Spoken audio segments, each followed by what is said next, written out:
surprisingly slow out of the opening. Would you agree? Actually, we're going to have to see the first move because they're getting started. Yeah, not by my standards. Yoon, they've been playing perfectly fine by my standards, but I agree. This is not the speed of Nepo Abdusatorov from their tiebreak Blitz game. And here we see the same opening, the Spanish opening from Maxime-Vachier-Lagrave yet again, going for all the same moves we saw in their first matchup. Jan-Krzysztof Duda once again doing this maneuvering of the knight. They're just doing the completely same thing. The knight coming into the middle of the board, attacking the pawn, and now the bishop once again coming out to attack the pawn on the left-hand side. Trades are being made. It seems as though these guys have people helping them, even if they're not taking a break, because Duda knew exactly what he wanted to do compared to the first one. Well, either they have someone helping them, I hope so, or they have no one helping them and they just don't know what to do because they had no time to prepare at all. They just had to go straight back to this game. And when you already have chosen your opening and you don't have time to consult the computer or anyone, sometimes you're just stuck with that. And Duda is thinking now, as I believe it's Vachier, who is the first to deviate from the move d4 that he played in the first game.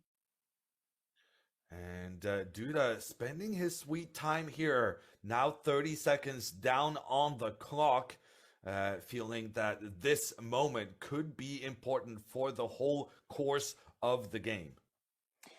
Yeah, it is always very unpleasant when your opponent is the first to deviate that far into the game. And tricky move by Vachier. He responds to the attack on his knight by an attack on Black's knight. That was unexpected. I'm sure Jan-Krzysztof Duda, when playing his bishop out, he thought he was threatening to capture White's knight, but instead there's the counter threat, and now this white knight is making its way into the heart of the black position. Oh, this is like going very much in Vachier's favor, and this is often a scenario for like blitz matches like this, that when you have an opening prepared, you play it, it works out okay the first time, but then you don't have time to prepare anything for the second game. And maybe someone whispered something in Vachier's ears, like, here's a better move, just do that. He did it, and it seems like he's at least gaining himself time on the clock in a pretty nice position here as well. Once again, Vachier has the bishop, Duda has the knight, but this is a very different circumstance than the previous game. Here, this bishop is pointing against something, and that something is the black king. I mean, the good news for Duda is that he's got a nice knight on c5 on what we call an outpost square. So his position has his pluses, although I do think that white has the initiative. Black's rook on a7 is a bit trapped. I think black might want to at some point maybe consider queen b8, or maybe even queen e8, the move he did in the game before, to attack white's pawn on b5. And Vachier-Lagrave moving his queen, pointing in towards the rook. It's a trap! It's a trap! If Duda now moves his king to the corner, Vachier-Lagrave will play his pawn up. But Duda, attentive to that trap, he moves his queen, protects the rook, also attacking the queen like Irina was indicating. Now the white bishop has to take a defensive stance, protecting the white pawn. Yeah, well, the white bishop is taking multiple stances in this position. I mean, he is cutting off the black rooks from like moving at all. So he's doing a very important job in this position. Black has to figure out some way to play around him. But look at this tricky move by Vachier. He's not letting the black knight move anywhere, because then there's going to be a queen trade and the d6 pawn is going to be lost. So that's the point of his move. Vachier needs to activate, Duda needs to activate that rook on a7, maybe a3, a pawn sack. It's kind of interesting, but doesn't seem to really work at the moment. I think Vachier-Lagrave is going to take this down. He has a great position, but also he has 1 minute more on the clock. And Duda is still thinking. He cannot figure out how to get his rooks into the game. I think one of the main plans for the Frenchman is just pushing his pawn forward in the middle, opening up the position for white's rooks while the black rooks are still out of commission.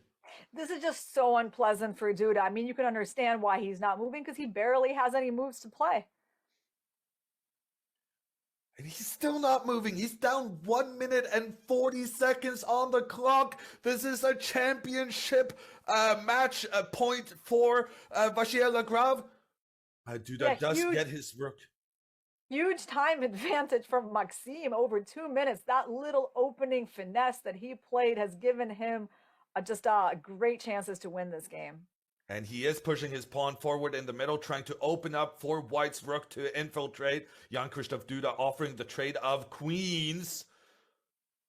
And looks like that trade is pawn. Yeah, that trade has been accepted because now Vachier-Lagrave will be able to capture a black pawn. And unfortunately, in the relay there, we lost the black rook. But after the trade here, that rook is coming in, winning a pawn for Maxime Vachier-Lagrave. Is it going to be enough to win the game, though? That's the big question. It is a big advantage. I'm going to need you to feed me the moves, Irina. Oh, sure. I can feed you the moves. Give me 1 second. Okay, I see. Oh, wow. Okay, rook BB. Oh, wait, no. Something weird happened. No, everything is messed up. I can't feed you the moves because in the live board, White is up like a rook, and that's not clearly the actual position on the board. So what is happening? I'm trying to figure out from the live feed. Black has 2 rooks. White's got a passed A pawn. Or no, it's a B pawn on B5. So basically all the queenside pawns have been traded, and White is still sitting with that pawn anchored on B5 by the bishop. Now the bishop has moved to D5, attacking the pawn on F7. Where is Black's knight? Yeah, we're gonna have to move off the analysis board. Unfortunately, there was a problem with the stuff coming in to us from Poland. We can see in the distance, unfortunately, the organizers controlling the camera have not zoomed it in. Luckily, we just managed to fix the boards and can see that Maxime Vachier-Lagrave with 2 rooks is pointing in towards that black king. He has an extra pawn, but he's using the advantage of the extra pawn to kind of capitalize and start making threats against the black king while Duda is busy trying to deal with the white pawn. Yeah, I mean, Duda, he's still alive, but just barely. I mean, he's holding it together, but that B pawn is the long-term problem. Black is stuck in complete passivity here. Vachier using this chance to advance the pawn even further. But what will White do here? Knight c5, isn't that? Oh, knight c5 hangs the f7 pawn. Yeah, so Duda is just paralyzed. Maxime Vachier-Lagrave has a pawn 1 step away from becoming a new queen. He makes the trade bishop for knight. Maxime Vachier-Lagrave now in the end game. And he's saying this pawn is going to decide the game. And he is right. He's going to push his pawn up on the right side and get his rook away. And Duda is seconds away from resigning. Maxime Vachier-Lagrave is going to be the world champion. There's a trade of pawns on the side of the board. Duda trying to use his king to stop White's king from getting into the game. But here, Maxime Vachier-Lagrave is able to capture another pawn on the side of the board. And he does do so. 2 extra pawns for him now. Duda resigns. Maxime Vachier-Lagrave, the world champion in 2021. Yeah, I think Maxime, first of all, got rewarded for his excellent game against Magnus-Carlsen. That was a hill to climb to even reach a tie for first place. That was the tough part, I think. But of course, beating Jan-Krzysztof Duda was no walk in the park, although I feel that this was a little bit of an unfortunate finish to this match because he was helped too much by the opening preparation that he had, that little finesse that he clearly prepared, and Duda was